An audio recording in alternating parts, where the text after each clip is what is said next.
Mm, mm, mm.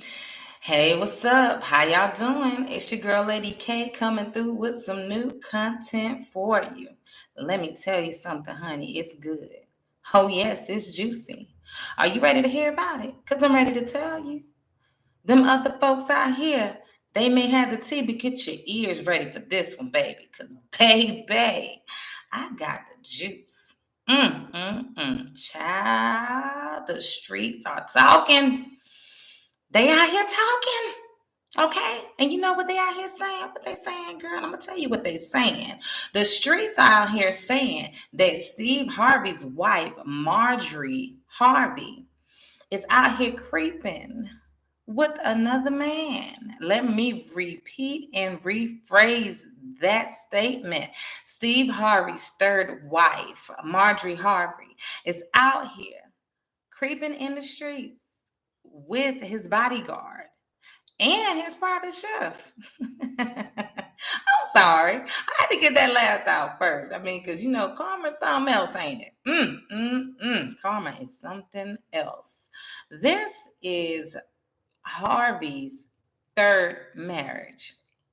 Okay, it's Steve's third marriage, and it is Marjorie's third marriage. Okay, and I'm just gonna be honest with y'all. Y'all not gonna like me when I get done with this segment because I've been knew something was wrong. All right, just looking at them and the facade that they're putting on, and this little picture perfect dream they're trying to portray, and a picture that they're trying to paint for society to see. It's all good and dainty until the milk gets sour. I'm just going to go ahead and tell you this right here. I think they're both slimy.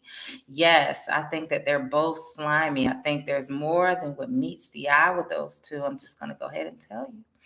I truly, truly do. We're going to jump into some dirt that I have dug up on the two. Steve Harvey is on his third marriage, and allegedly, and all of this is alleged. Let me just go ahead and put that to rest. All of is there any solidized facts to this? Maybe, maybe not. This is hearsay. This is allegedly. So allegedly, he was married three times. The second wife was the side chick to the first, and Marjorie was the side chick to her. Okay. How you get them is how you keep them, right? Okay.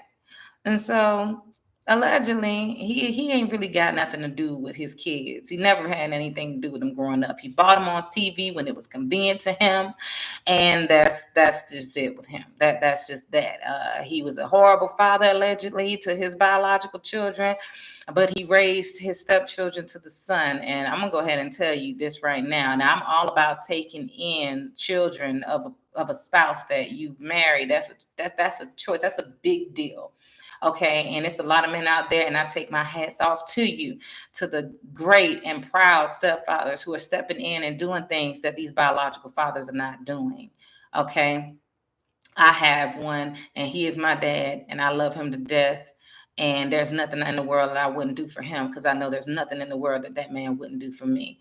Now, with that being said, I also, you know, I believe that kids to be treated equal. I understand that not all kids are the same. So I'm not telling you to treat them the same. I'm just saying treat them equal. That's a big, big deal to me. Okay. So you dropped the ball on that one, Steve. All right. Now let's move along to Marjorie Harvey. She is also on her third marriage to Steve, but her past is a little it's dark. You understand? It's pretty dark down there in hers. She was married to this guy named Jim. He was I think allegedly, and he was a drug dealer. And I'm not talking about no regular drug dealer. I'm talking about a big one. You understand? He was slinging that thing, and he was racking up them coins. And she ain't have no problem spending it, nor did she turn any of the spoilization down. All right, and she was enjoying the dang on thing, but he got deeper, and he ended up in a drug ring. And what had happened was everything was all good and dandy when that first child was born, but by the time that second one was in her belly, he ended up going to jail. Okay, and he was facing big time, big years. Allegedly, she had something to do with the drug ring that was going on as well. But being pregnant with his second child, he wanted to protect the mother of his children and his wife that stood by him. So he decided to take the stand and take all the blame to save his wife. That's cool, okay? And guess how she thanked him? That's right, you said it. With a big old stack of divorce papers, honey. Yes. Now, let me tell you something. I'm going to say this. As a woman, if your man gets caught up in something like that, and he was facing a life without parole, a life without parole. I don't know that many women who would stand out on the outside knowing that he's never going to come home, knowing that they're never going to be able to live this type of life that they want to live. Okay. So I understand that part of her serving him the divorce papers, but you also got to take a step back and look, honey, you could have been in the cell right next to him. All right. And he took a big fall for you. He took a big leap for you. And I'm not telling you to stay married to him, but one, you could have waited a little bit longer. I mean, you kind of moved on pretty darn fast. And second of all, you could have supported him a little bit more, talk to him on the phone, throw a little money on his books, not abandon him as quick. I mean, he did save your life. You could have been in prison too, because allegedly you had a lot to do with it. You was a little, they say, and so the least you could have did was hang in there a little bit more and just kind of support him. Life without parole, that's a big deal. That's a big deal.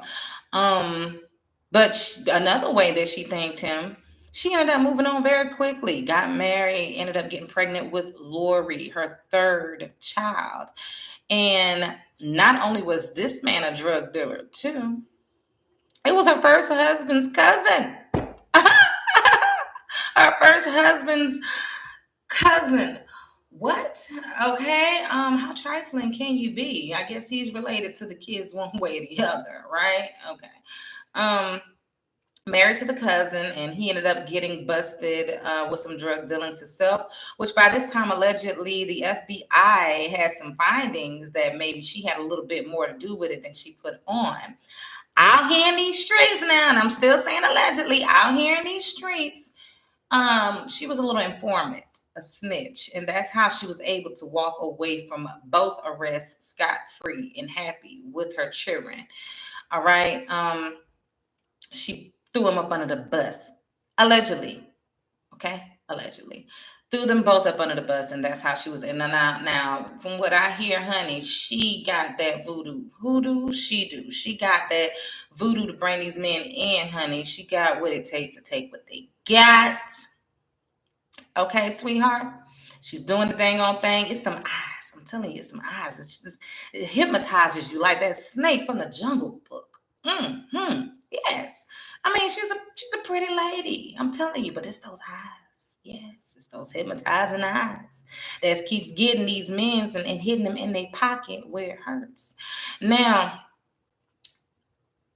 I think that Steve Harvey is a dummy. Yes, I said it. I think he was a dummy. What were you thinking? You had so much going on for yourself. You were already famous, even if you hadn't got as far as you've gotten now. You were building an empire. So please, tell me, why didn't you have her sign a prenup? I'm with that with the men and the women. It doesn't even matter. If you got money, if you have companies, if you have assets, if you have land, and you ain't even got to be famous, if you know you have big things going for you, common sense will tell you to get that other person to sign a prenup. Okay?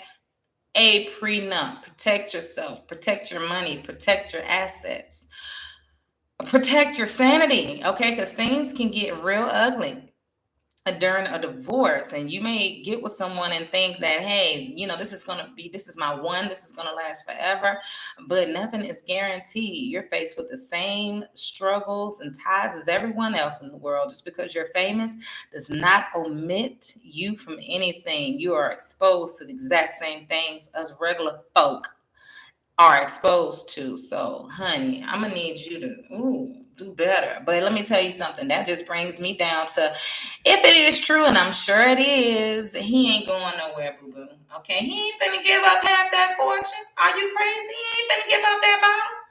All right, he ain't doing that.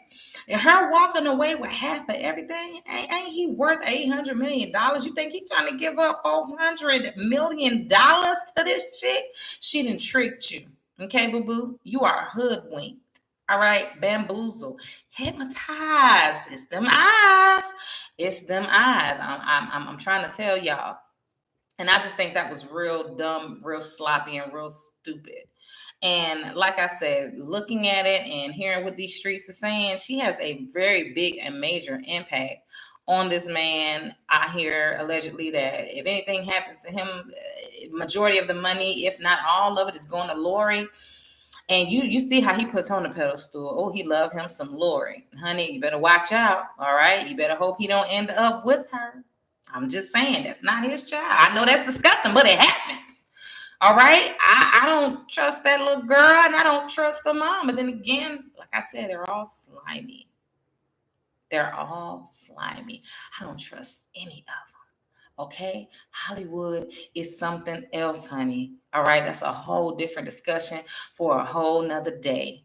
But like I said, her cheating with his bodyguard, and allegedly the bodyguard was the one that got them back together. They had met briefly and I think in the late 80s, early 90s, and then they ended up breaking it off fairly quickly. But then the bodyguard tells me, you know, the only time I ever seen you happy is when you were with this woman. If you don't call her, I will. Now I know why.